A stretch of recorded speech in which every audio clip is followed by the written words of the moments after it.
Okay guys, so we've enabled the lead magnet feature for our agency sub account, and now we are going to manually walk through how to create a prospect and then how to create the content for that prospect. We actually have workflow automations that do all this automatically, but it's important to walk through it a couple times just to see how to do it manually and what's going on behind the scenes. You're going to want to do this basically after somebody opts in. So you're going to put the offer out, someone's going to opt in, and that is when you create the prospect inside the content engine as well as the content and then deliver it to them.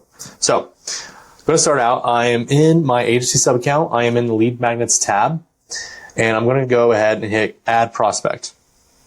I'm going to put paintapro.com. It's my cousin's website. Okay, cool. Paintapro, okay.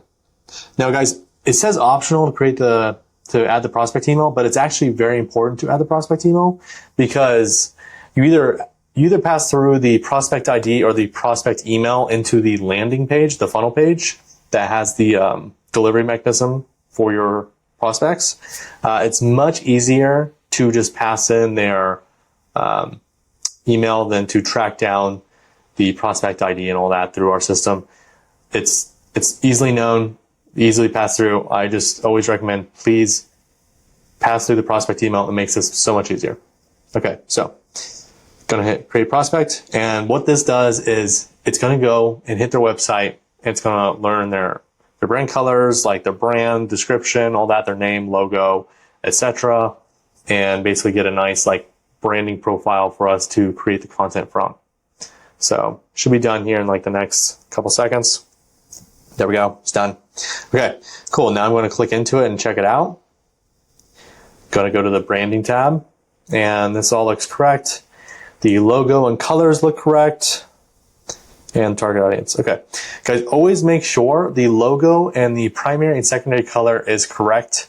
The font doesn't really matter that much right now. It will matter later. We're going to start incorporating those later, but for now, always make sure that the logo and the primary and secondary colors are correct, because this is actually very hard to accurately target from a website, because some people they have different alt descriptions that they don't mark them correctly, or it's just not clear what their logo is, so AI has a hard trouble finding it.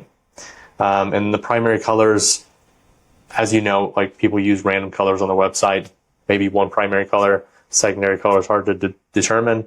Just always make sure that these three things are correct: logo, primary, and secondary color. That is very critical to ensure that you're going to have on-brand content. And then all the other information is just like, text data. That's obviously like always easy. Okay. So now we've created the prospect. Now I'm going to go to social campaigns, and I'm going to hit create campaign. So there's three different types: hybrid, educational, carousel, and brand awareness. Hybrid is just a mix of the last two. So educational carousels are obviously carousels with kind of longer form educational content. And then brand awareness is more like kind of a little bit of text and the brand name and logo, and then like kind of a little bit of what they do, but it's more about like, kind of catching the eye and just staying top of mind. I always recommend doing a hybrid mix. This is like the best results, so definitely do a hybrid mix. Next, I would always do like 4 weeks, 3 posts per week. It's 12 posts. It's not 30 posts, but it's it's enough for them to get the gist of what's going on. So this is a nice little happy medium where you're not making too much content, but 12 is good. Okay, and then we have a lot of different templates in here. I always select just 2 templates, and the thing I always go with is this one, transparency dots too, and shapes. Probably going to change their names later, but yeah, these 2 are usually the best ones. If they have a light color like yellow, dots may not be the best one because the contrast won't be that great. So I would do like shapes and go to the second page and do like wavy. Wavy is a good one too. So wavy and shapes or wavy and dots. Those are the 2 ones I recommend. Now hit continue. Okay, it's creating. So it will take like 5-10 minutes and just come back and check it out. Okay, so if you navigate back to the lead magnet table, you will see here's your prospect with the content is being generated right now. You'll see the little status here, says generating.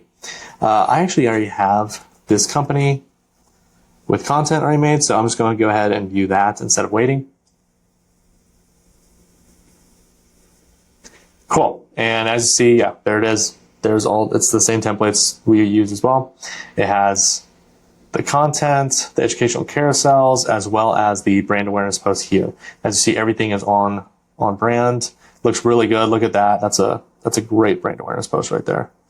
Yeah, so everything's good, and they can expand it to see more. It says 11 posts because I think I deleted one, but looks like I deleted educational carousel.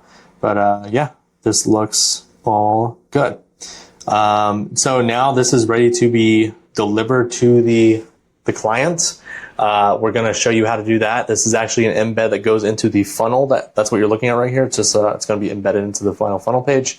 But I think before that, we're going to go through and show you how to automate all this with some workflow automations. So that's what's next. Let's get into it.